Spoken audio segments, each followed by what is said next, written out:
হযরত ওমর রাদিয়াল্লাহু তাআলা আনহু তিনি যখন সারা দিন দেশটা পরিচালনা করলেন, রাত্রি যখন হয়ে যায় সাধারণত ঘুমানোর কথা ছিল, কিন্তু ঘুমায় না, এত পরিমাণ ভয় আল্লাহর ঢুকে গেল।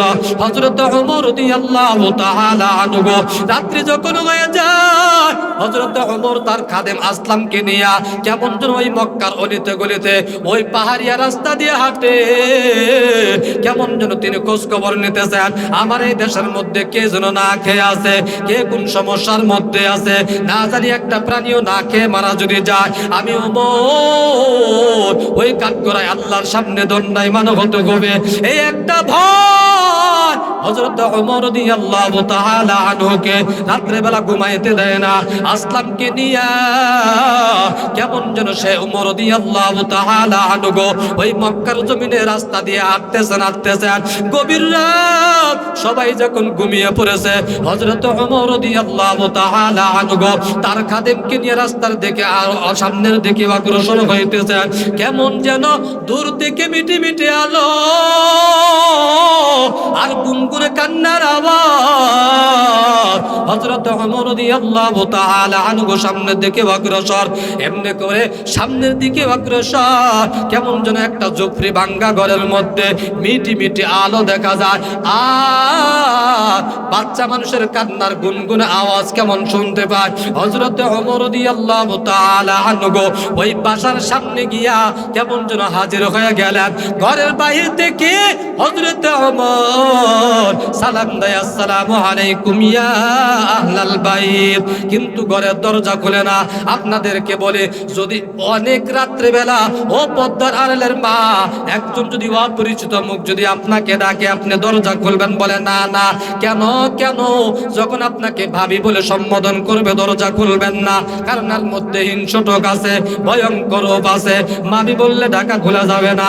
ও মা, হযরত ওমর রাদিয়াল্লাহু তাআলা আনহু ঘরের সামনে গিয়া যখন সালাম দেয়, ওই মহিলা দরজা খুলে না, ডাক দিয়ে বলে, ও মা দরজাটা খুলে, আমরা আপনার ক্ষতি করার জন্য আসি নাই।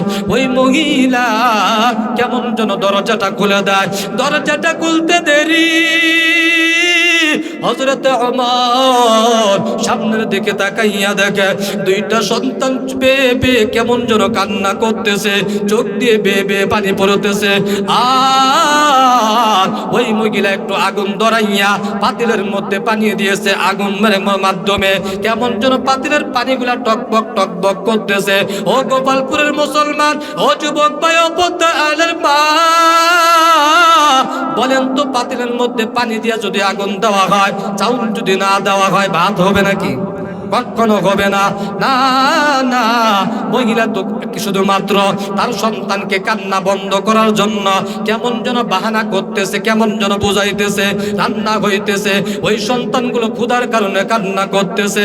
হযরত ওমর বাসার মধ্যে গিয়ে কোনো পরিচয় দেয় না, অথচ আমাদের নেতারা যদি কোনো বাসায় আসতে পারে 100 বার পরিচয় দেয়। জোরে বলেন ঠিক কিনা? আমি সাবেক নেতা, অমুক নেতা, এখন বর্তমানে এই নেতা, বলে কি বলে না? হযরত ওমর বদ্দজানের শাসক ঘরের মধ্যে গিয়া কেমন যেন কোনো পরিচয় দেয় না, ডাক দিয়া বলে, মা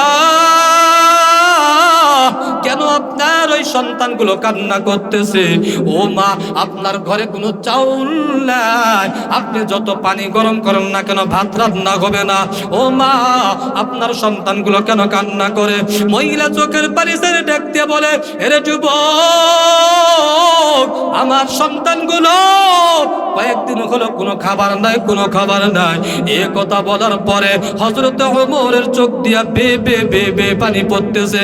আমি একজন অত্যাচারের শাসক,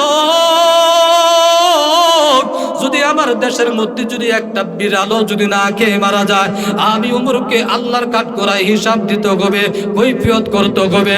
আজকে আমার সমাজের মধ্যে, আমার দেশের মধ্যে একজন মা কেমন যেন তার সন্তানগুলো নিয়ে কেমন যেন না খেয়ে আছে, আল্লাহর ভয়ে কেমন যেন চোখ দিয়া বে পানি পড়তেছে। ওমর ডাক দিয়ে বলে, মা আপনি কি আপনার এই দেশের মধ্যে কোনো প্রতিনিধিকে জানান নাই? আপনার এই গ্রামের মধ্যে কোনো নেতাকে জানান নাই? মহিলা ডাক দিয়ে বলে, যুবক তুমি কি জানো না আমার দেশের অত্যাচারের শাসক হলো খলিফাতুল মুসলিমিন ওমর। যেই ওমরের সামনে মানুষ কথা বলতে সাহস পায় না, কারণ এত পরিমাণ কঠোর। ওমরের কথার আগে তরবারি চলে চলে, বলেন ঠিক কি না? মহিলা ডাক দিয়ে বলে, যুবক আমি এত পরিমাণ গরিব, আমি একজন বিধবা নারী, আমার সন্তানের বাবা নাই, আমার ঘরে কোনো পুরুষ মানুষও নাই, আমি এত পরিমাণ গরিব। বল দেখবেন বাবা, নেতারা দেখবেন বড় লোকের সাথে সম্পর্ক রাখে, গরিবের কোনো খোঁজ খবর নাই, না ঠিক কিনা? এই যে করোনা গেল বাবা, অনেক মানুষ না খেয়েছিল, কিন্তু নেতাদের কেমন যেন ওই চোখের নিচে, খাটের নিচে চাউল আর তেলের অভাব ছিল না, জোরে বলেন ঠিক কিনা? والنجم والشجر يسجدان وفضل زمانا على زمان كما فضل مكانا على مكان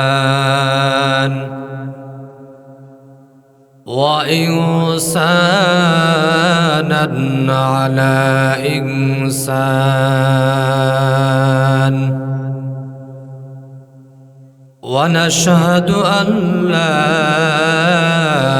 إله إلا الله وحده لا شريك له لا زد له ولا ند له ولا مثل له ونشهد أن سيدنا وسندنا وحبيبنا وطبيبنا وطبيب قلوبنا ومولانا محمدا عبده ورسوله الذي أرسله الله تعالى بالحق بشيرا ونذيرا وداعيا إلى الله بإذنه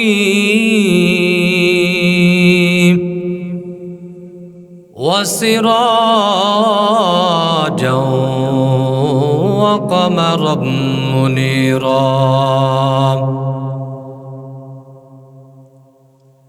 أما بعد فأعوذ بالله من الشيطان الرجيم بسم الله الرحمن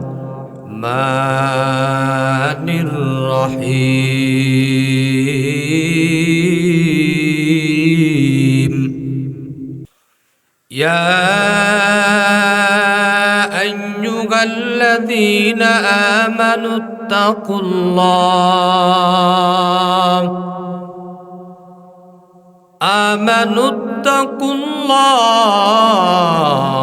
وقولوا قولا سديدا يصلح لكم أعمالكم ويغفر لكم ذنوبكم ومن يطع الله ورسوله فقد فاز فوزا عظيما وقال رسول الله صلى الله عليه وآله وسلم لا طاعة لمخلوق في معصية الخالق أو كما قال النبي عليه الصلاة والسلام المسلم من سلم المسلمون من لسانه ويده أو كما قال عليه الصلاة والسلام صدق الله العظيم وصدق رسوله النبي الأمي الكريم ونحن على ذلك من الشاهدين والشاكرين والذاكرين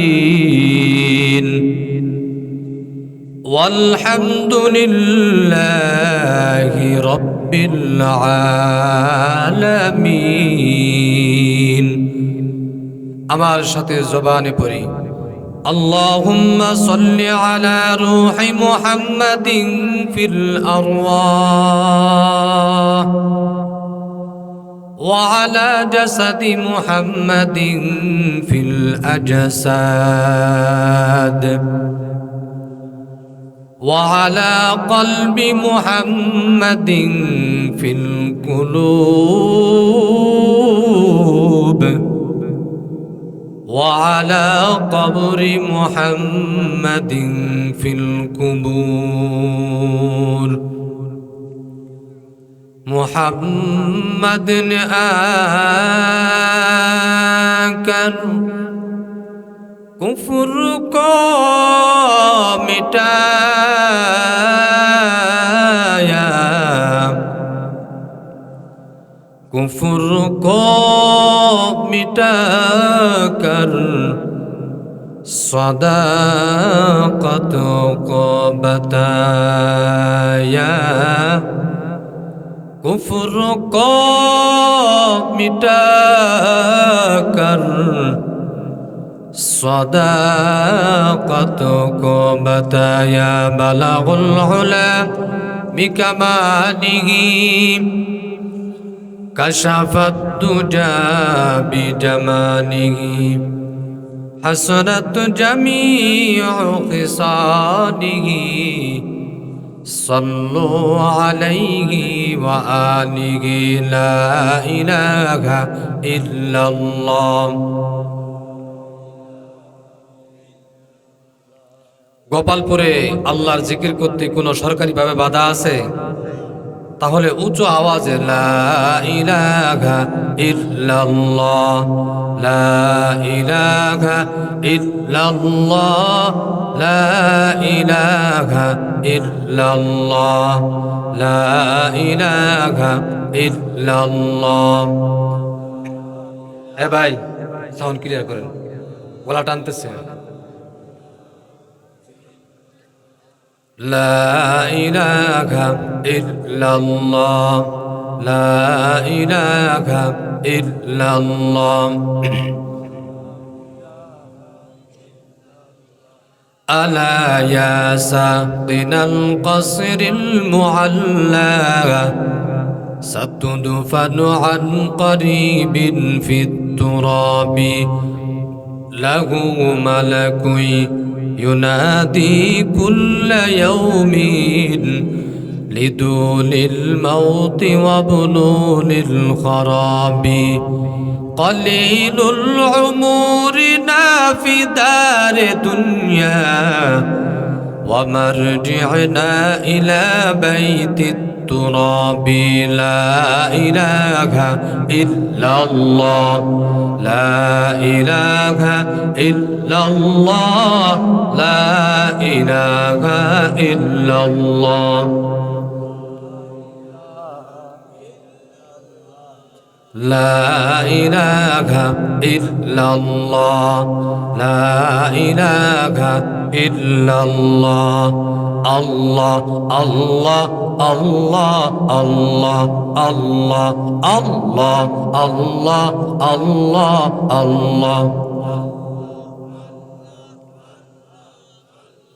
আল্লাহ আল্লাহ আল্লাহ আল্লাহ আল্লাহ আল্লাহ আল্লাহ আল্লাহ আল্লাহ আল্লাহ আল্লাহ আল্লাহ আল্লাহ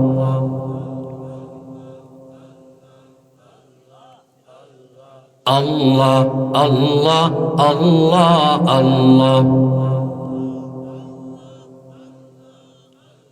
লা ইলাহা ইল্লাল্লাহু মুহাম্মাদুর রাসূলুল্লাহ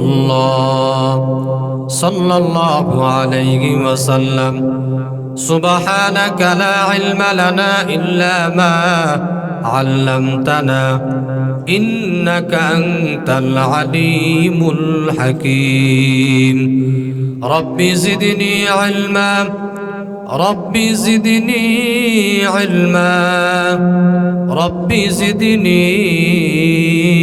علما رب اشرح لي صدري ويسر لي أمري واحلل عقدة من لساني يفقه قولي मैं दूर हो मजबूर हो ऐ सैयद आलम मैं दूर हो मजबूर हो ऐ सैयद आलम दीदार दिखा देने की आवाज सुना दो दीदार दिखा देने की आवाज सुना दो मैं सूरत यूसुफ को नहीं चाहने वाला मैं सूरत यूसुफ को नहीं चाहने वाला मैं कयस को मानंद नहीं आशिक लैला मैं कयस को मानंद नहीं आशिक लैला मैं आशिक मौला को मेरा इश्क दीवाना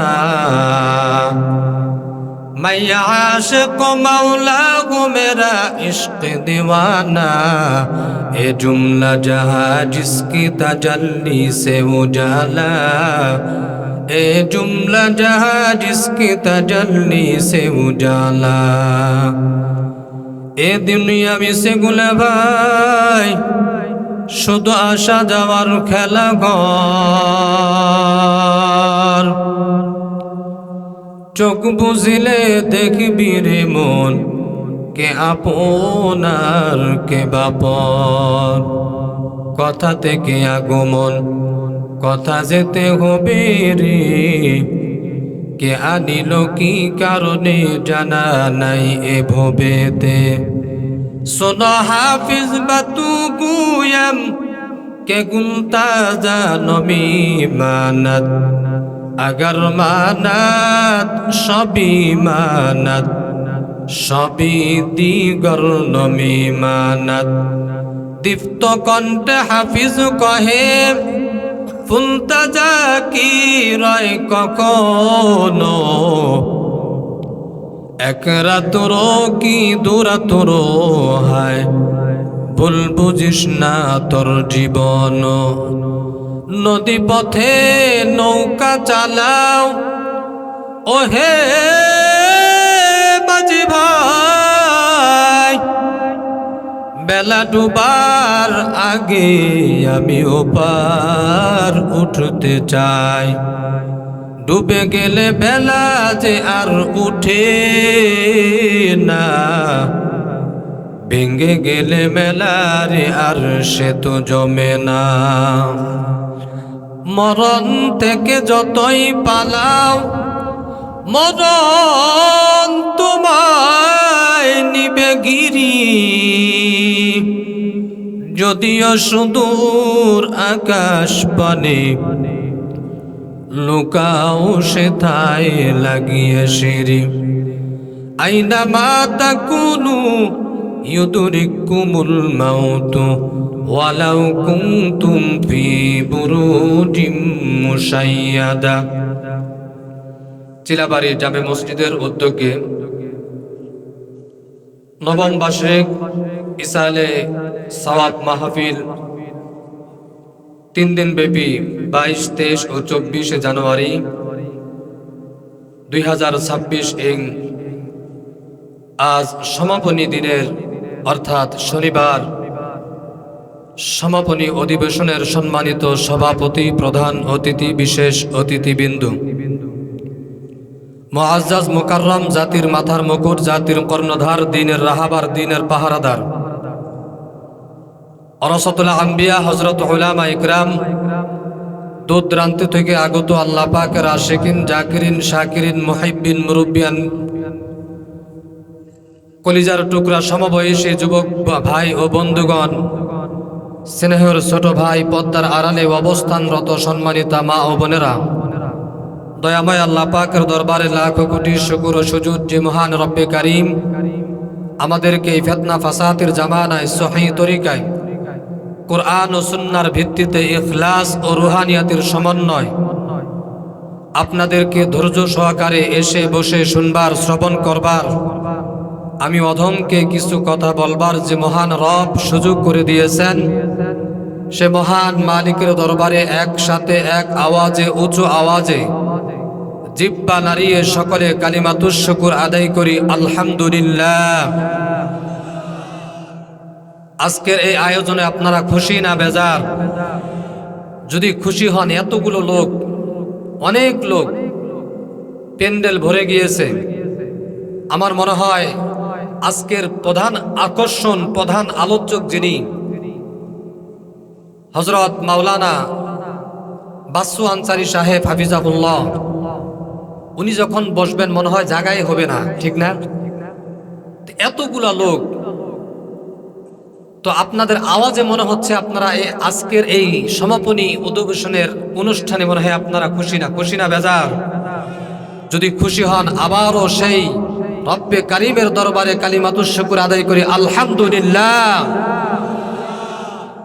লক্ষ কোটি দরুদ ও সালাম বিশ্ব মানবতার মুক্তির দিশারি সরকারে দো আলম আকায়ে নামদার তাজদারে মদিনা আখির নবী জনাবে মুহাম্মদুর রাসূলুল্লাহ সাল্লাল্লাহু আলাইহি ওয়াসাল্লামের প্রতি সর্বোপরি শুকরিয়া, যাদের এই অক্লান্ত পরিশ্রমের মাধ্যমে আজ এত সুন্দর একটি আয়োজন, জান্নাতি পরিবেশ। হক্কানি ওলামা একরামগণ বলেন, যে এলাকার মধ্যে কোরআন ও হাদিসের কথা হয়, আল্লাহ ও তার রাসূলের গুণগান গাওয়া হয়, যতক্ষণ আলোচনা করা হয় এবং যে এলাকায় আলোচনা করা হয় ওই এলাকার মধ্যে যত গোরস্থান রয়েছে, কবরস্থান রয়েছে, প্রত্যেকটা কবরবাসীর কবর আযাব বন্ধ করে দেওয়া হয়। এত বরকতময় একটা মসজিদে, মজলিসে আসতে পেরে আমরা খুশি না বেজার? এই মজলিসটাকে, এই প্যান্ডেলটা, মোবারকময় প্যান্ডেলে আমি আপনি আসতে পেরেছি, বসতে পেরেছি, শুনতে পেরেছি, শুনতেছি, এটা অনেক বড় নিয়ামত।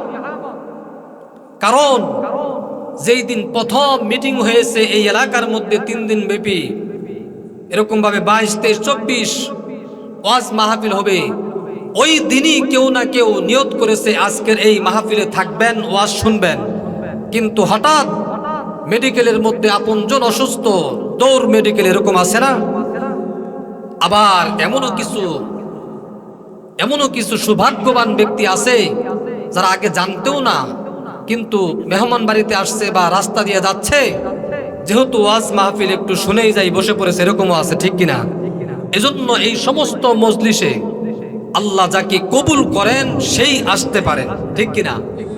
অনেক মানুষ আসছে ওয়াজ শোনার জন্য, বসে ওয়াজ শুনবে, কিন্তু তৌফিক হয় নাই, এজন্য দোকানের মধ্যে আড্ডা মারতেছে, রাস্তায় হাঁটতেছে, বিভিন্ন ফাহিশা কাজের সাথে জড়িত আছে, এমন আছে না নাই? আমি সূরাতুল আহজাবের 70 এবং 71 নং আয়াত তেলাওয়াত করেছিলাম আপনাদের সামনে।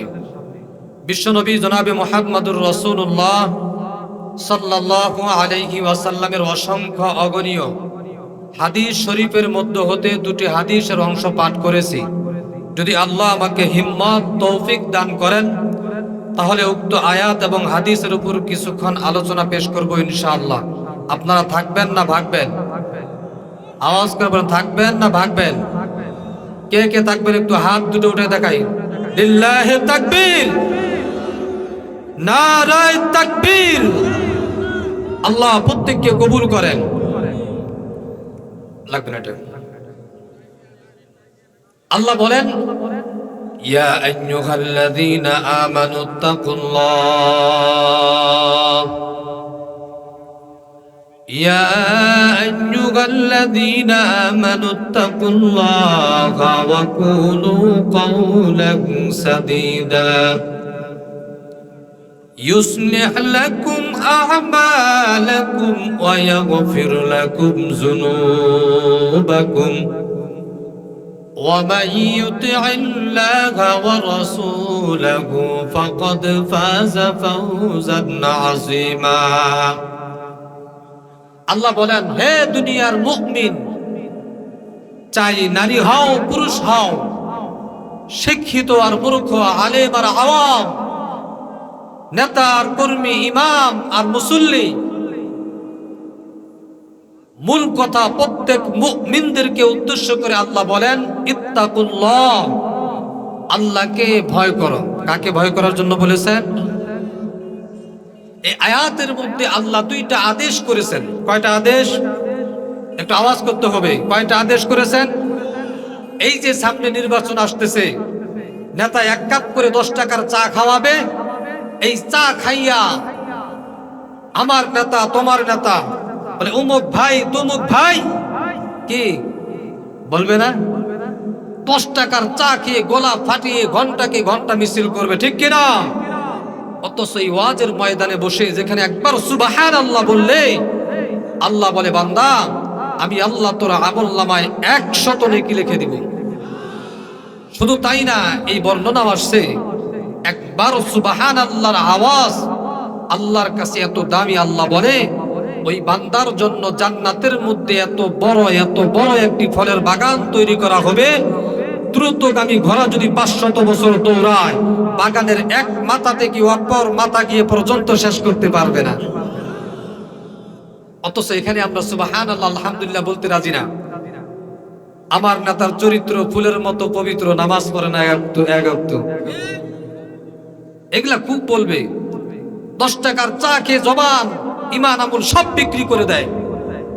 500 টাকার একটা নোট পেয়ে আমাকেও বলে আপনাকে ভোটটা দিব, আরেকজন 700 টাকা দেয়, ওনাকেও বলে আপনাকে ভোট দিব, আরেকজন 1000 টাকা দেয়, ওনাকেও বলে আপনাকে ভোট দিব। ভোট কয়টা? সাবধান, একটু আওয়াজ আমার সাথে করা যাবে তো ইনশাআল্লাহ? এই আয়াতের মধ্যে আল্লাহ দুইটা আদেশ করেছেন।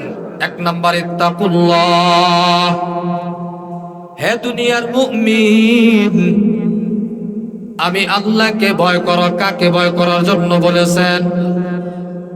ওয়া কুলু কাওলান সাদীদা, হে দুনিয়ার মুমিন জবানের হেফাজত করো। 1 নাম্বার আদেশের নাম হলো ইত্তাকুল্লাহ, তাকিয়ুন মানে আল্লাহকে ভয় করার জন্য বলেছেন।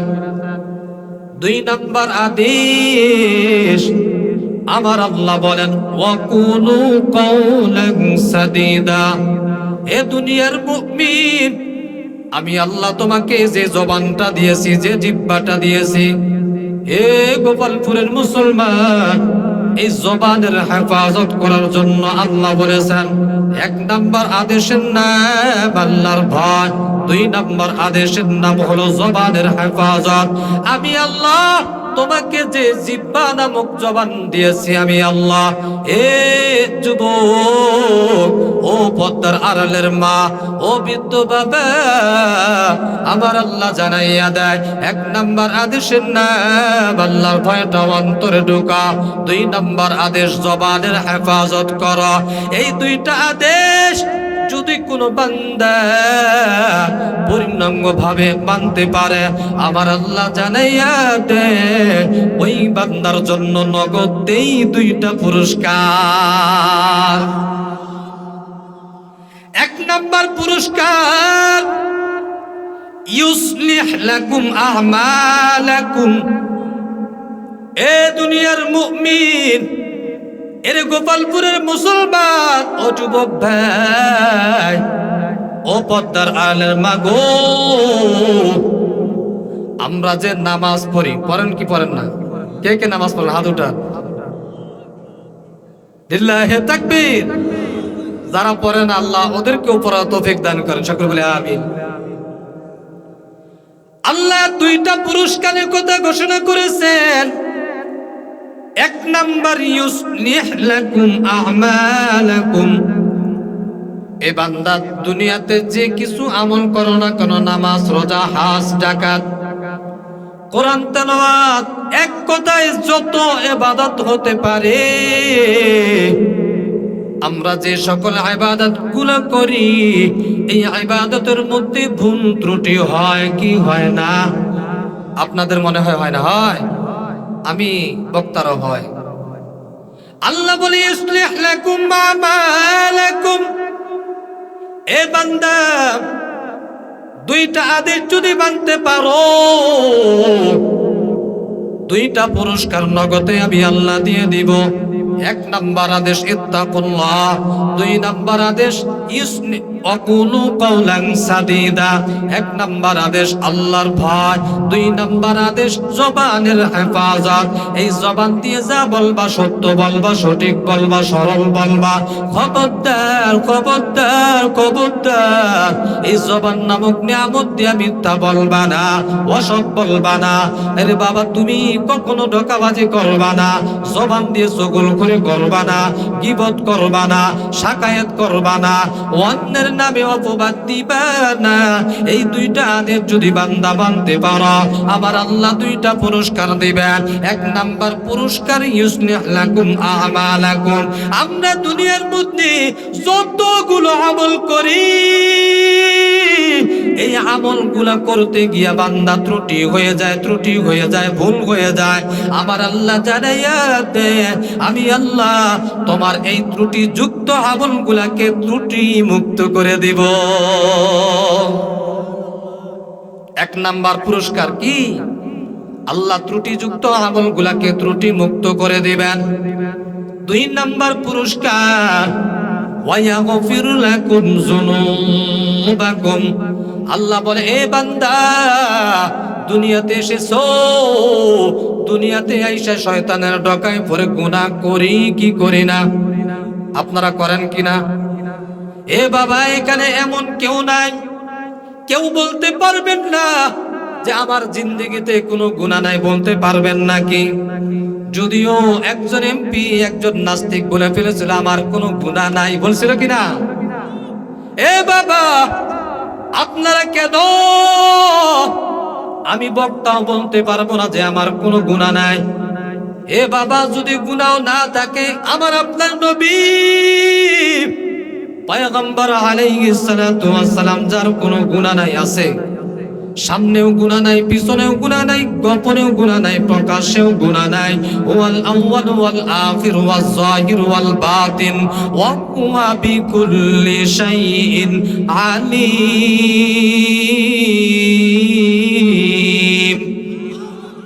যেই নবীর কোনো গুনাহ নাই, হাদিসের মধ্যে আসছে, ওই নবী শত্রু থেকে 100 বার প্রতিদিন ইস্তেগফার পাঠ করেছে। হে নবীর উম্মতের দল, কি বোঝা গেল? আমরা তো শয়তানের ঢকায় পড়ে, শয়তানের ওয়াসওয়াসায় পড়ে কত গুনাহ করি, পড়ে জোরে বলেন ঠিক কিনা? কত গুনাহ করি, আবার কত তওবা করে ফেলি, ঠিক কিনা? এ জীবনে না করিলাম বন্দেগী, এ জীবনে না করিলাম বন্দেগী,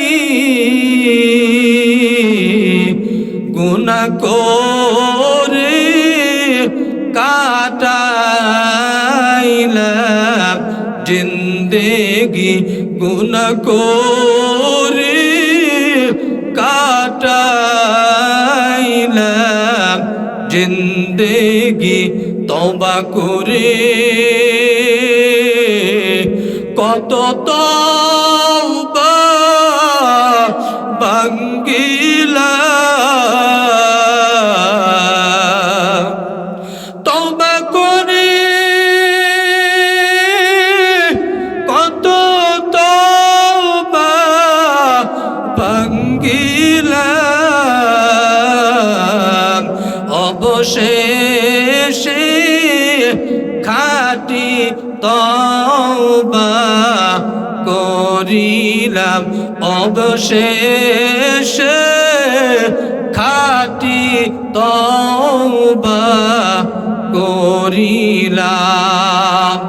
বলেন তো আমরা গুনাহ করি কি করি না? এর নবীর উম্মতের দল শয়তানের ডকায় পড়ে আমরা বারবার গুনাহ করে ফেলি। আমার আল্লাহ জানাইয়া দেয়, এ বান্দা 2 নাম্বার পুরস্কার হলো ওয়ায়াগফিরু লাকুম যুনুবাকুম। আল্লাহ বলে, বান্দা শয়তানের ঢকায় পড়ে গুনাহ করেছো, শয়তানের ঢকায় পড়ে গুনাহ করে ফেলেছো, টেনশন নাই, টেনশন নাই। 2টা আদেশ যদি মানতে পারো, 2 নাম্বার পুরস্কার, আমি আল্লাহ তোর জিন্দেগির সব গুনাহগুলোকে মাফ করে দিব। তাহলে আদেশ আল্লাহ কয়টা করেছেন? আরো জোরে বলেন কয়টা? 2টা আদেশ করেছেন। 1 নাম্বার হলো ভয়, 2 নাম্বার জবানের হেফাজত। এই 2টা আদেশ যদি কোনো বান্দা মানতে পারে, আদেশগুলো পালন করতে পারে, 2টা পুরস্কার। 1 নাম্বার ইউসলিহ লাকুম আমালাকুম, ত্রুটিযুক্ত আমলকে আমার আল্লাহ ত্রুটি মুক্ত করে দিবেন। 2 নাম্বার পুরস্কার ওয়ায়াগফির লাকুম যুনুবাকুম, আমার আল্লাহ জানাইয়া দেয়, আমি আল্লাহ তোর জিন্দেগির সব গুনাহগুলোকে মাফ করে দিব। আয়াতের পরের অংশের মধ্যে আল্লাহ বলেন, ওয়া মান ইউতি'আল্লাহা ওয়া রাসূলাহু ফাকাদ ফাযা ফাওজান আযীমা, তারাই চূড়ান্ত বিজয়ী, তারাই সফলকাম, তারাই হলেন জান্নাতি।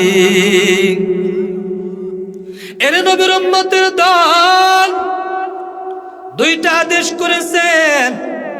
এই 2টা আদেশের উপর সংক্ষিপ্তভাবে কথা বলবো, লম্বাই করার কোনো সুযোগ নাই। কারণ আমার সামনে একজন প্রিয় আলোচক, ভাইরাল আলোচক আছে, ঠিক কিনা? যার ওয়াজ শোনার জন্য আপনারা চাতক পাখির মতো তাকাইয়া রয়েছেন। এ নবীর উম্মতের দল 1 নাম্বার আদেশ হলো ইত্তাকুল্লাহ, আল্লাহর ভয়। 2 নাম্বার জবানের হেফাজত। এই জবান নামক নিয়ামতটা এত দাম, এত দাম, এই জবান নামক নিয়ামতটা এত দাম, অথচ এই দামি নিয়ামতটা 10 টাকার চা খাইয়া কেমন যেন সামনে নির্বাচনকে সামনে রাইখা 10 টাকার চা নেতার কাছে খাইয়া কেমন যেন বাবা তুমি অমুক ভাই তমুক ভাই বলে তুমি সারাদিন চিল্লাও, বাপেরও ভাই, দাদারও ভাই বলে, সন্তানেরও ভাই, জোরে বলেন ঠিক কিনা? এর নবীর উম্মতের দল জবানের হেফাজত করো। এই জবান নামক নিয়ামতটা বড় একটা দামি সম্পদ। এই জবান এমন একটা দামি সম্পদ, এই জবান নামক নিয়ামতটা এ বাবা কেমন দামি, দুনিয়াতে একটু উদাহরণ দিয়ে বোঝানোর জন্য, আপনাদেরকে বোঝানোর চেষ্টা করার জন্য একটু উদাহরণ দেই। এই জবানটা কেমন দামি জানো? এ বাবা, আপনার স্ত্রী বাবা কোন এলাকার মধ্যে ছিল, আপনি বিবাহের আগে কোনোদিন চিনেন নাই, দেখেন নাই, জোরে বলেন ঠিক কিনা?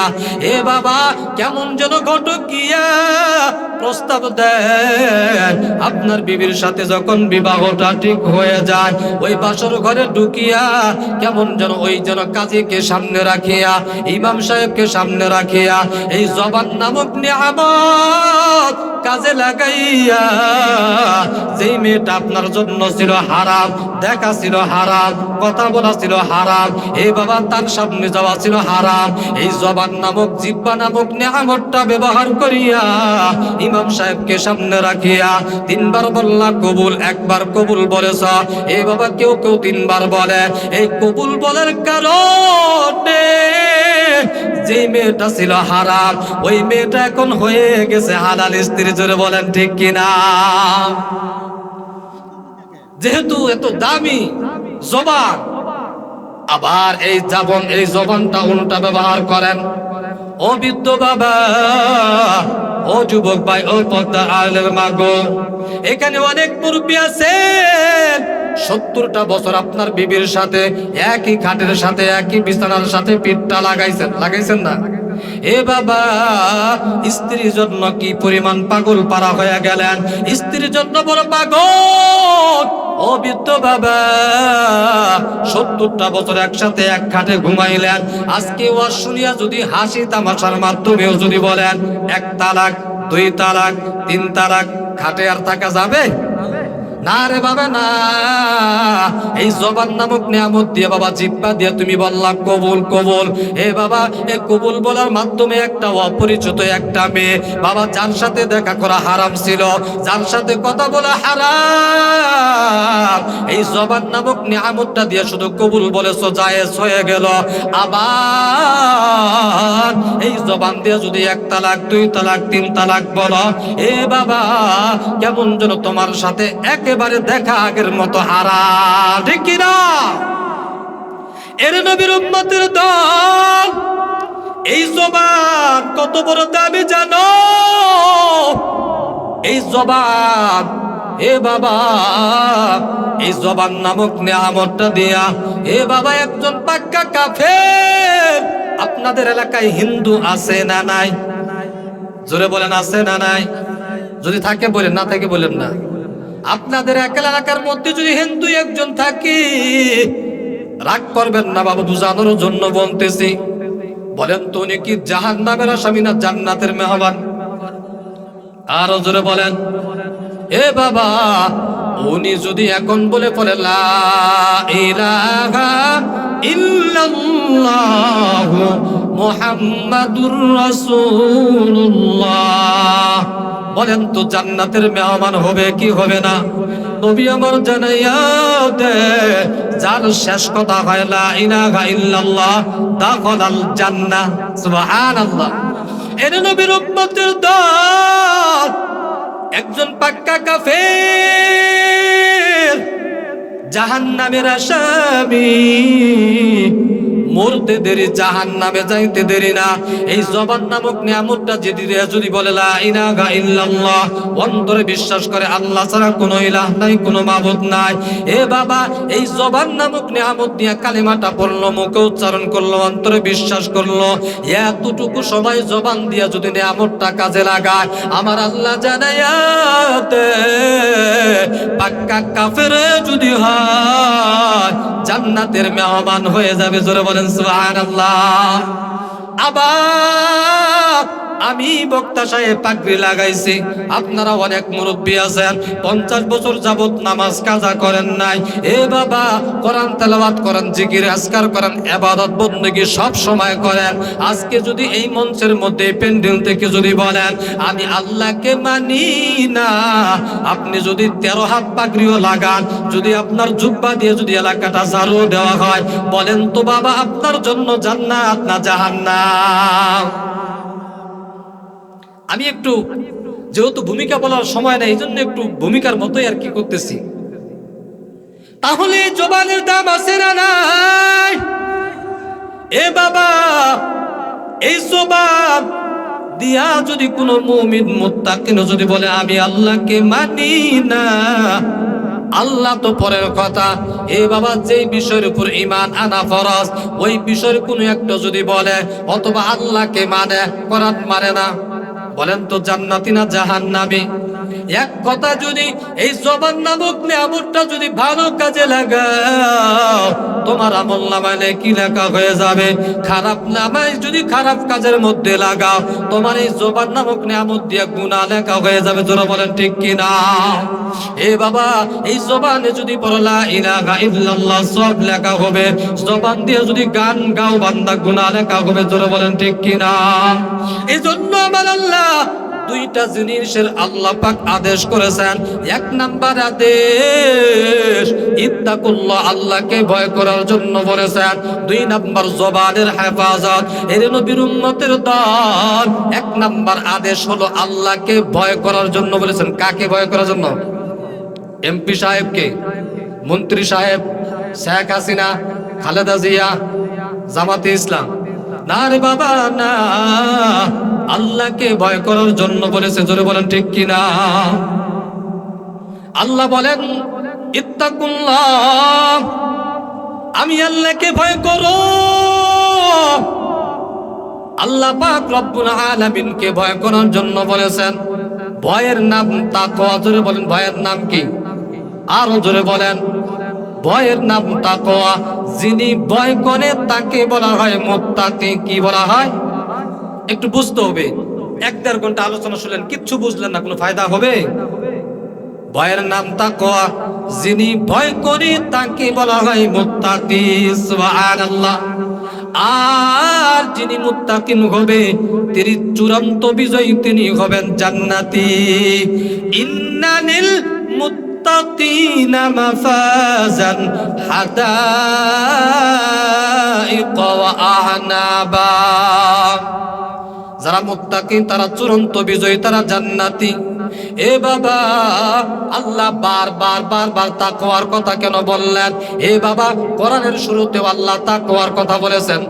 আলিফ লাম মিম যালিকাল কিতাবু লা রাইবা ফীহি হুদাল লিল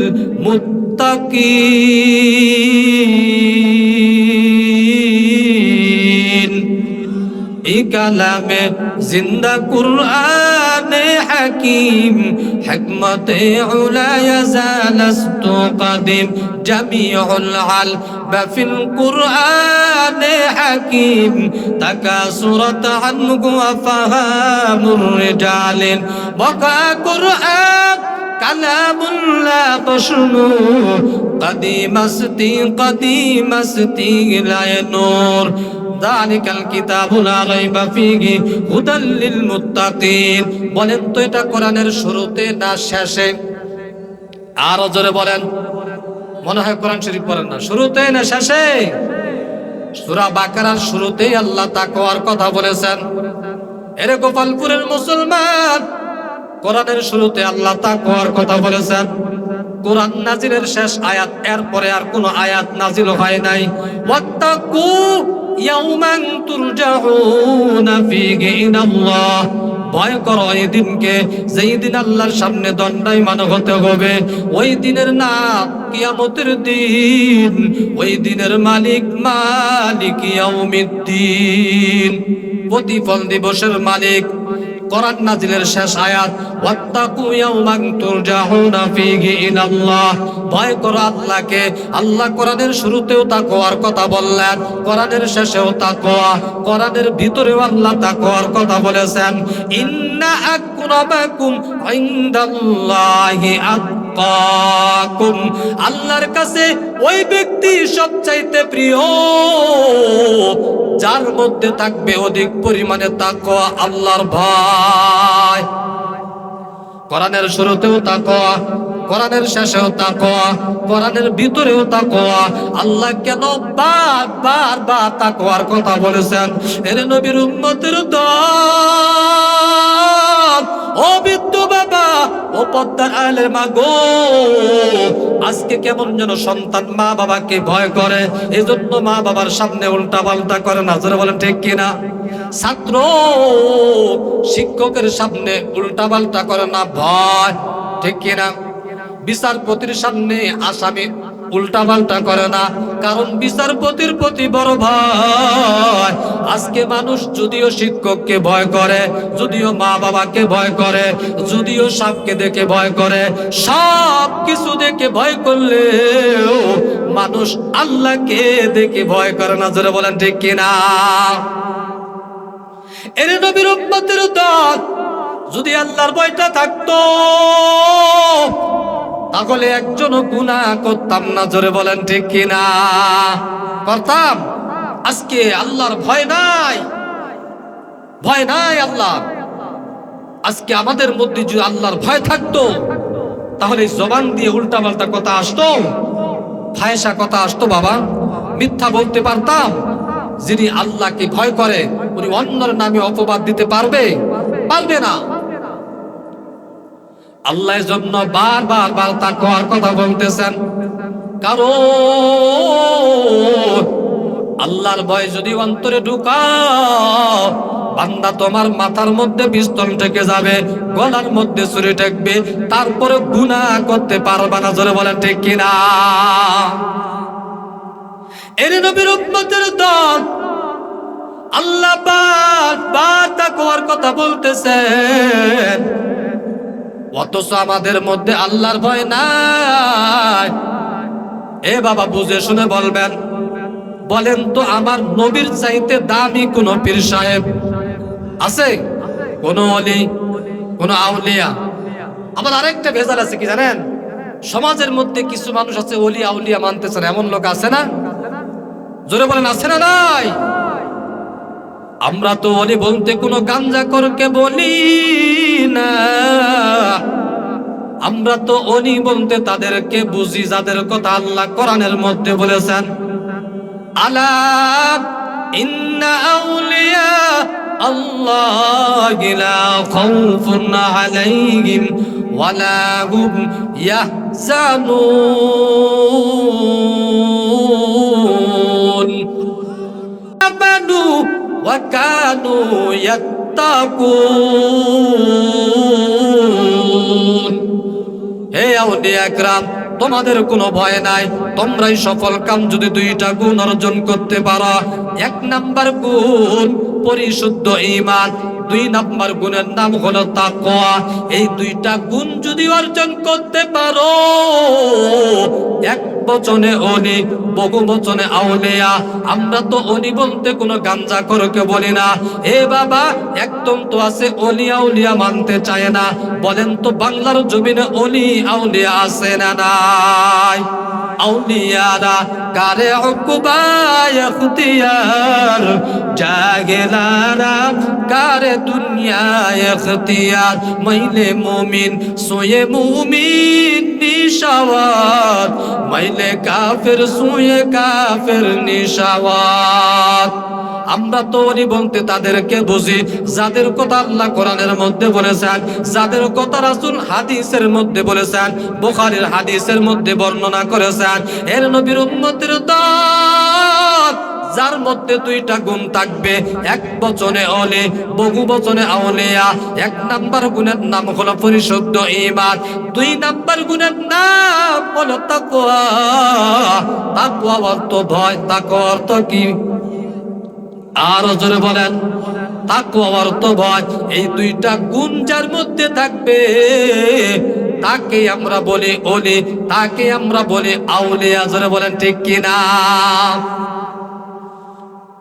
অথচ আমাদের এই বাংলার জমিনে এখন মানুষ ওলি আউলিয়া মানতে চায় না, এটারও একটা কারণ আছে। ওলি আউলিয়ার দোহাই দিয়া ভণ্ড পীরের অভাব নাই। জোরে বলেন ঠিক কিনা? ভণ্ডামির দেশটা ভরে গিয়েছে। কিছুদিন পর পর এই ভণ্ডগুলা নাড়াচাড়া দিয়ে ওঠে। জোরে বলেন ঠিক কিনা? বলে আল্লাহর কথার মধ্যে কোনো আগা গোয়া নাই, নাউজুবিল্লাহ। এরকম কিছু নাস্তিক বাংলার জমিনে আছে না নাই? এজন্যই তো আল্লাহ বলেন, আল ইনসানু আদাউল লিমা জাহিলু। ইনসান তো এমন একটা জাত যারা হলো নিমুখ হারাম। জোরে বলেন ঠিক কিনা? নিমুখ হারাম কাকে বলে? যারা নুন খায় গুণ গায় না। আল্লাহর দেওয়া সব কিছু খায়া বলে দেয়ার ইজ নো গড, যে আল্লাহকে দেখি না ওই আল্লাহকে মানি না। এমন নাস্তিক আছে না নয়?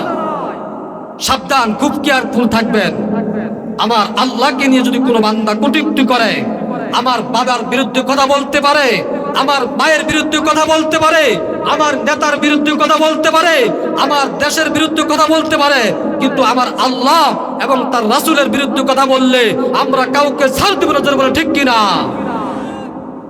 সাবধান, খুব সাবধান। বর্তমানে ভণ্ড, এই ভণ্ডরা দেশটাকে নষ্ট করে ফেলতেছে। এ নবীর উম্মতের দল, এক নাম্বার পরিশুদ্ধ ঈমান, দুই নাম্বার হলো তাকওয়া। এই দুইটা গুণ অর্জন যদি করতে পারো, এই দুইটা গুণ অর্জন করে যদি বান্দা তুমি দুনিয়ার জমিনে বিচরণ করতে পারো, আমার আল্লাহ জানাইয়া দেয়, আমার আল্লাহ তাদেরকে একটা স্পেশাল পাওয়ার দান করবে। যেই পাওয়ার সাধারণ মানুষদেরকে দিবে না। এ বাবা, আমি বোঝানোর জন্য বলতেছি, ওই যে আপনাদের মাদ্রাসাটা আছে, এই মাদ্রাসার মধ্যে একটা শ্রেণীর মধ্যে যদি 20 জন ছাত্র ছাত্রী থাকে, সবাই সবাই কিন্তু শিক্ষকের কাছে সমান সমান না, নাকি কম বেশি আছে? একজন শিক্ষকের কাছে বাবা সমস্ত স্টুডেন্ট সমান, কিন্তু খুব বুঝে শুনে বলবেন, সবাই কি এক নাম্বার স্টুডেন্ট হওয়ার যোগ্য নাকি? না না, সবাই এক নাম্বার হওয়ার যোগ্য না। একটা মসজিদের মধ্যে সামনে কাতারে আলেম আছে 13 জন, সবাই কিন্তু ইমাম না। আকাশে তো লক্ষ তারা, এক চাঁদের আলো, লক্ষ কোটি মানুষ হইতে একজন আল্লাহর ওলি ভালো। আউলিয়ারা কারে উকবা ইখতিয়ার, জাহেলারা কারে দুনিয়া ইখতিয়ার। মাইলে মুমিন সুয়ে মুমিন নিশাওয়াত, মাইলে কাফের সুয়ে কাফের নিশাওয়াত। আমার আল্লাহ জানাইয়া দেয়, যারা 2টা গুণ অর্জন করে দুনিয়ার জমিনের মধ্যে বিচরণ করবে, আমার আল্লাহ তাদেরকে একটা স্পেশাল পাওয়ার দান করবে। আল্লাহ পাক রব্বুল আলামিন বলেন, ইয়া আইয়ুহাল্লাযীনা আমানু ইন তাত্তাকুল্লাহা ইয়াজআল লাকুম ফুরকানা। আমার আল্লাহ জানাইয়া দেয়, আমি আল্লাহ তাদেরকে একটা স্পেশাল পাওয়ার দান করব। ওই পাওয়ারের নাম হলো ফুরকান। জোরে বলেন কি? আর জোরে বলেন, মা মানাল ফুরকান। বলবেন হুজুর, এই ফুরকান আবার কি খায় না মাথায় দেয়? বুঝতে পারো ফুরকানটা কি? আমার আলোচনা মন ভেঙে গেছে যখন 1 ঘন্টা স্টেজের মধ্যে কথা বলছে, একটা বক্তার মন এমনি অন্যদিকে চলে যায়, ঠিক কিনা? এর নবীর উম্মতের দল, আমার আল্লাহ ফুরকান নামক নিয়ামতটা দিয়া দিবে। মা মানাল ফুরকান, এই ফুরকান কি করে? খায় না মাথায় দেয়। হুয়া নূরুম মিন ইলাহিন। আমার আল্লাহ জানাইয়া দেয়, এই ফুরকান হলেন একটা নূর। জোরে বলেন কি? আরো জোরে বলেন। ফুরকান হলেন একটা নূর। এই নূর কি করব? এই নূর দিয়া মা ফুররিকা বিহি বাইনাল হাক্কি ওয়াল বাতিল, এই আল্লাহর দেওয়া পক্ষ থেকে একটা নূর, এই নূরের নাম হলো ফুরকান। এই ফুরকান নামক নিয়ামত দিয়ে হক বাতিল নির্ণয় করে হকের উপর চলাটা বান্দার জন্য আহসান হয়ে যাবে। বলেন তো, সমস্ত মানুষ একসাথে গুমরাহি হবে না? قال النبي صلى الله عليه وسلم لن تجتمع امتي على الضلاله ابدا। মদিনা ওয়ালা নবী জানাইয়া দেয়, আমার উম্মত কখনো একসাথে গুমরাহি হবে না, সর্বদা একটা দল থাকবে, তারা হকের উপর থাকবে। জোরে বলেন ঠিক কিনা? এ বান্দা, এজন্য বলতেছিলাম বাবা, বলেন তো নবীর চাইতে দামি কোন পীর সাহেব? খাজা মঈনুদ্দিন চিশতি, শাহজালাল, শাহপরান, শাহ আলী, খান জাহান আলী, কেউ না। নবীর চাইতে দামি কেউ নাই। কেউ যদি মনে মনে মনে ভাবে নবীর চাইতে দামি আমার পীর সাহেব, অটোমেটিক ইমান চলে যাবে, ম্যাডাম তালাক হয়ে যাবে। জোরে বলেন ঠিক কিনা? এরে গোপালপুরের মুসলমান, নবীর চাইতে দামি কেউ নাই, আছে নাকি?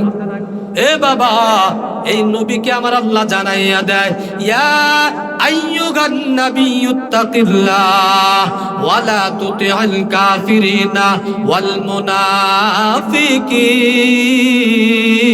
মুনাফিকিন। হে নবী, আপনি আমি আল্লাহকে ভয় করুন, আর ইসলামের সাইনবোর্ডওয়ালা মুনাফিক এবং কাফের থেকে পরহেজ করুন। সুবহানাল্লাহ। যেই নবীর কোনো গুনাহ নাই, ওই নবীকে আমার আল্লাহ জানাইয়া দেয়, হে নবী, আপনি আমি আল্লাহকে ভয় করুন। বলেন তো, আমার নবীকে যদি আল্লাহ ভয় করার জন্য বলতে পারে, আর আমার আপনার তো গুনার অভাব নাই, আল্লাহ আমাদেরকে ভয় করার জন্য বলতে পারে কিনা? এরে নবীর উম্মতের দল, আমি যেই জিনিসটা বলতেছিলাম বাবা, এই বাবা তাকওয়ার গুণটা অর্জন করো। এ বাবা, এই তাকওয়ার গুণটা যার মধ্যে থাকবে, আমার আল্লাহ জানাইয়া দেয়, ওই বান্দা দুনিয়াতেও বড় দামি হয়ে যাবে, আখিরাতেও বড় দামি হয়ে যাবে। এ বাবা, হযরত ওমর রাদিয়াল্লাহু তাআলা আনহু, বলেন তো কঠোর সাহাবী ছিলেন না নাকি নরম ছিলেন? কঠোর সাহাবী ছিলেন। হযরত ওমর একজন কঠোর সাহাবী ছিলেন, এত পরিমাণ কঠোর, ওমর যেই রাস্তা দিয়ে হাঁটতো, ওই রাস্তা দিয়ে শয়তান ইবলিস 40 দিন পর্যন্ত যাইতে না। সুবহানাল্লাহ। ওয়াদ্দু জাহানের শাসক ওমর যেই রাস্তা দিয়ে হাঁটতেন, ওই রাস্তা দিয়ে 40 দিন যাবত মিস্টার ইবলিস যাইতো না, জোরে বলেন ঠিক কিনা? এত পরিমাণ কঠোর। ওমর রাদিয়াল্লাহু আনহু ক্লান্তি দূর হয়ে যায়। হযরত ওমর রাদিয়াল্লাহু তাআলা আনহু তিনি যখন সারা দিন দেশটা পরিচালনা করলেন, রাত্রি যখন হয়ে যায় সাধারণত ঘুমানোর কথা ছিল, কিন্তু ঘুমায় না, এত পরিমাণ ভয় আল্লাহর ঢুকে গেল। হযরত ওমর রাদিয়াল্লাহু তাআলা আনহু রাত্রি যখন হয়ে যায়, হযরত ওমর তার খাদেম আসলামকে নিয়ে কেমন যেন ওই মক্কার অলিতে গলিতে ওই পাহাড়িয়া রাস্তা দিয়ে হাঁটে, কেমন যেন তিনি খোঁজ খবর নিতেছেন আমার এই দেশের মধ্যে কে যেন না খেয়ে আছে, কে কোন সমস্যার মধ্যে আছে, না জানি একটা প্রাণীও না খেয়ে মারা যদি যায়, আমি ওমর ওই কাঠগড়ায় আল্লাহর সামনে দণ্ডায়মান হতে হবে, এই একটা ভয় হযরত ওমর রাদিয়াল্লাহু তাআলা আনহুকে রাত্রে বেলা ঘুমাইতে দেয় না। আসলামকে নিয়া কেমন যেন সে ওমর রাদিয়াল্লাহু তাআলা আনহু ওই মক্কার জমিনে রাস্তা দিয়ে হাঁটতেছেন। গভীর রাত, সবাই যখন ঘুমিয়ে পড়েছে, হযরত ওমর রাদিয়াল্লাহু তাআলা আনহু তার খাদেমকে নিয়ে রাস্তার দিকে আর সামনের দিকে অগ্রসর হইতেছেন। কেমন যেন দূর থেকে মিটি মিটি আলো আর গুনগুনে কান্নার আওয়াজ। হযরত ওমর রাদিয়াল্লাহু তাআলা আনহু সামনের দিকে অগ্রসর, এমনি করে সামনের দিকে অগ্রসর, কেমন যেন একটা জুফরি ভাঙ্গা ঘরের মধ্যে মিটি মিটি আলো দেখা যায়, আর বাচ্চা মানুষের কান্নার গুনগুনে আওয়াজ কেমন শুনতে পায়। হযরত ওমর রাদিয়াল্লাহু তাআলা আনহু ওই বাসার সামনে গিয়া কেমন যেন হাজির হয়ে গেলেন। ঘরের বাহির থেকে হযরত ওমর সালাম দেয়, আসসালামু আলাইকুম ইয়া আহলাল বাইত, কিন্তু ঘরের দরজা খুলে না। আপনাদেরকে বলে, যদি অনেক রাত্রে বেলা ও পদ্মার আড়ালের মা একজন যদি অপরিচিত মুখ যদি আপনাকে ডাকে, আপনি দরজা খুলবেন? বলে না। কেন? যখন আপনাকে ভাবি বলে সম্বোধন করবে দরজা খুলবেন না, কারণ এর মধ্যে হিংসুটক আছে, ভয়ঙ্কর আছে, মাবি বললে ঢাকা খোলা যাবে না। ও মা, হযরত ওমর রাদিয়াল্লাহু তাআলা আনহু ঘরের সামনে গিয়া যখন সালাম দেয়, ওই মহিলা দরজা খুলে না, ডাক দিয়ে বলে, ও মা, দরজাটা খুলে, আমরা আপনার ক্ষতি করার জন্য আসি নাই। ওই মহিলা কেমন যেন দরজাটা খুলে দেয়। দরজাটা খুলতে দেরি, হযরত ওমর সামনের দিকে তাকাইয়া দেখে দুইটা সন্তান বেবে কেমন যেন কান্না করতেছে, চোখ দিয়ে বেবে পানি পড়তেছে। আর ওই মহিলা একটু আগুন ধরাইয়া পাতিলের মধ্যে পানি দিয়েছে, আগুনের মাধ্যমে কেমন যেন পাতিলের পানিগুলা টকবক করতেছে। ও গোপালপুরের মুসলমান, ও যুবক ভাই, ও পদ্মার মা, বলেন তো, পাতিলের মধ্যে পানি দিয়া যদি আগুন দেওয়া হয়, চাউল যদি না দেওয়া হয়, ভাত হবে নাকি? কখনো হবে না। না, মহিলা তো শুধুমাত্র তার সন্তানকে কান্না বন্ধ করার জন্য কেমন যেন বাহানা করতেছে, কেমন যেন বুঝাইতেছে রান্না হইতেছে, ওই সন্তানগুলো ক্ষুধার কারণে কান্না করতেছে। হযরত ওমর বাসার মধ্যে গিয়ে কোনো পরিচয় দেয় না, অথচ আমাদের নেতারা যদি কোনো বাসায় আসতে পারে 100 বার পরিচয় দেয়। জোরে বলেন ঠিক কিনা? আমি সাবেক নেতা, অমুক নেতা, এখন বর্তমানে এই নেতা, বলে কি বলে না? হযরত ওমর অত্যাচারের শাসক ঘরের মধ্যে গিয়া কেমন যেন কোনো পরিচয় দেয় না, ডাক দিয়া বলে, মা, কেন আপনার ওই সন্তানগুলো কান্না করতেছে? ও মা, আপনার ঘরে কোনো চাউল নাই, আপনি যত পানি গরম করেন না কেন ভাত রান্না হবে না। ও মা, আপনার সন্তানগুলো কেন কান্না করে? মহিলা চোখের পানি ছেড়ে ডাক দিয়ে বলে, এরে যুবক, আমার সন্তানগুলো কয়েকদিন হলো কোনো খাবার নাই। এ কথা বলার পরে হযরত ওমরের চোখ দিয়া বে পানি পড়তেছে। আমি একজন অত্যাচারের শাসক, যদি আমার দেশের মধ্যে যদি একটা বিড়ালও যদি না খেয়ে মারা যায়, আমি ওমরকে আল্লাহর কাঠগড়ায় হিসাব দিতে হবে, কৈফিয়ত করতে হবে। আজকে আমার সমাজের মধ্যে, আমার দেশের মধ্যে একজন মা কেমন যেন তার সন্তানগুলো নিয়ে কেমন যেন না খেয়ে আছে, আল্লাহর ভয়ে কেমন যেন চোখ দিয়া বে পানি পড়তেছে। ওমর ডাক দিয়ে বলে, মা,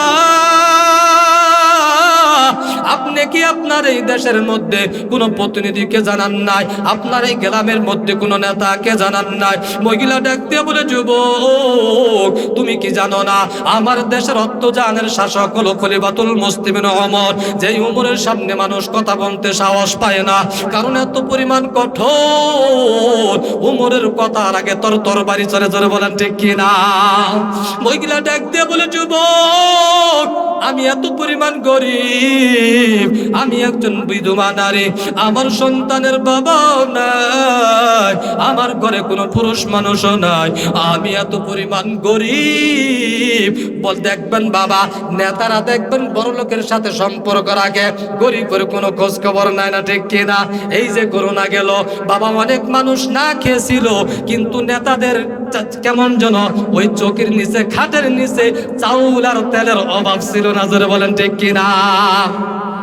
হযরত ওমর কেমন যেন শুনতে পায়, মহিলা ডাক দিয়া বলে, ও যুবক আমি এত পরিমাণ একজন অসহায়, এত পরিমাণ গরিব, আমি গরিবের ঘরে একজন অত্যাচারের শাসক আসবে, এটা হতে পারে না, পারে না।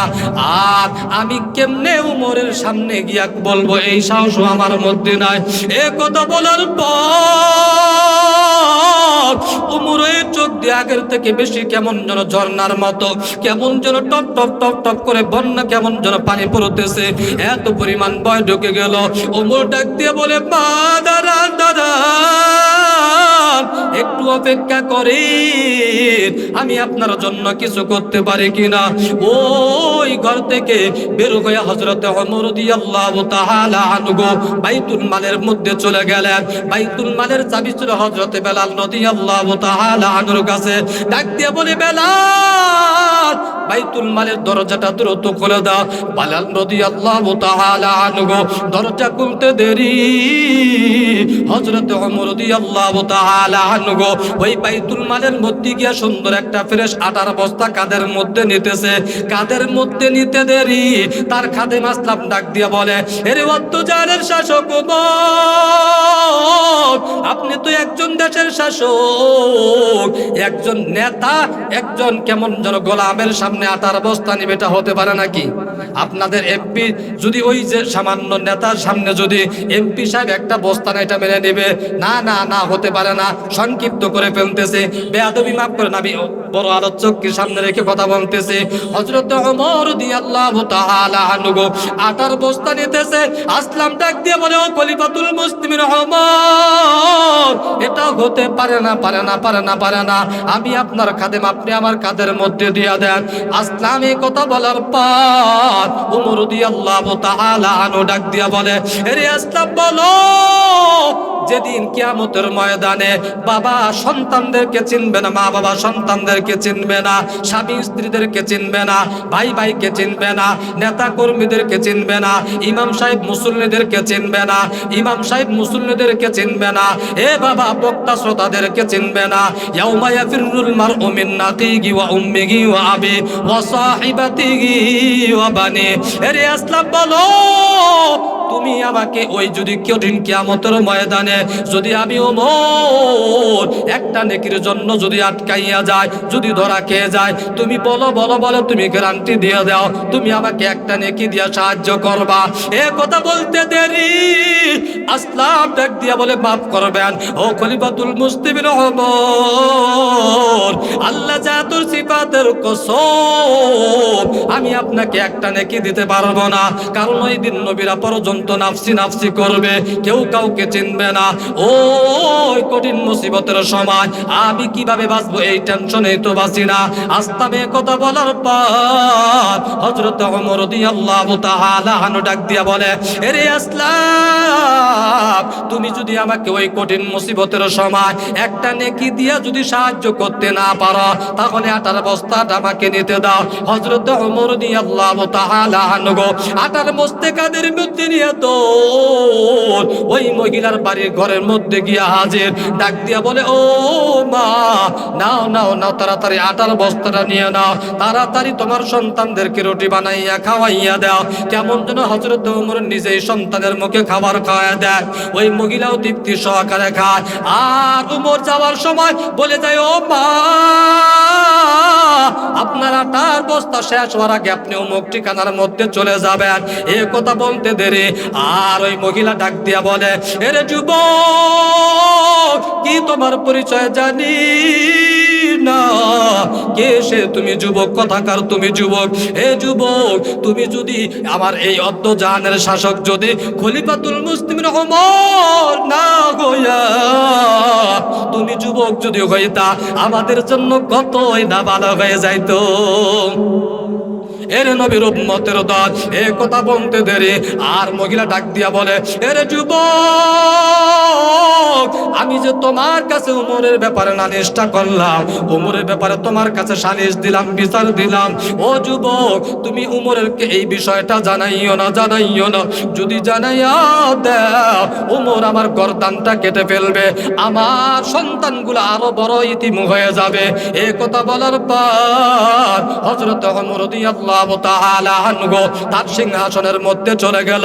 পরের দিন ওই সিংহাসনের মধ্যে বসিয়া ওয়াদ্দজানের শাসক হযরত ওমর রাদিয়াল্লাহু তাআলা আনহু সিংহাসনের মধ্যে বসার পর ডাক দিয়া বলে, এ শুনো, নেতা কর্মী দুইজনকে ডাক দিয়া বলে, যাও যাও অমুক এলাকার মধ্যে পাহাড়িয়া চিপার মধ্যে ঝুপড়ি একটা ভাঙ্গা ঘরের মধ্যে একজন মহিলা দুইটা ইতিম সন্তান নিয়ে কষ্টর মধ্যে রয়েছে, তাড়াতাড়ি যাও, তাড়াতাড়ি যাও, ওই মহিলাকে আমার সিংহাসনের মধ্যে নিয়ে আসা। তারা দুইজন মিলে চলে গেল, ওই মহিলার সামনে গিয়া হাজির, ডাক দিয়ে বলে, মা, আপনাকে খলিফাতুল মুসলিমিন ওমর সালাম জানিয়েছে, তার দরবারে যাইতে বলেছে। মহিলার মধ্যে বড় ভয়, না জানি আজকে ওই যুবক মনে হয় গতকালকে আমার কাছে এই কথাগুলা শুনিয়া শুনিয়া ওমরের কাছে বিচার দিয়া দিছে, না জানি আজকে আমার চূড়ান্ত ফায়সালা হয়ে যাবে। এই একটা ভয়, মহিলা যাইতে চায় না, কিন্তু একজন দেশের শাসক যেহেতু বলেছে যাইতেই তো, হুজুর বলেন ঠিক কিনা? এই কথা বলার পর মহিলা কেমন যেন ভীতু অবস্থায় ওমরের সিংহাসনের দিকে যাইতেছে, কেমন যেন ঝাপসা ঝাপসা দেখতে পায়। ওটা আর কেউ না, ওটা হলেন অদ্দজানের শাসক হযরতে ওমর। ওই ওমরের সামনে গিয়া হাজির, কেমন যেন কাঁপতেছে, চেহারাটা কেমন যেন মলিন মলিন দেখা যায়, চেহারার মধ্যে ভয়ঙ্কর ছাপ। হযরত ওমর সিংহাসন থেকে নেমে পড়ল।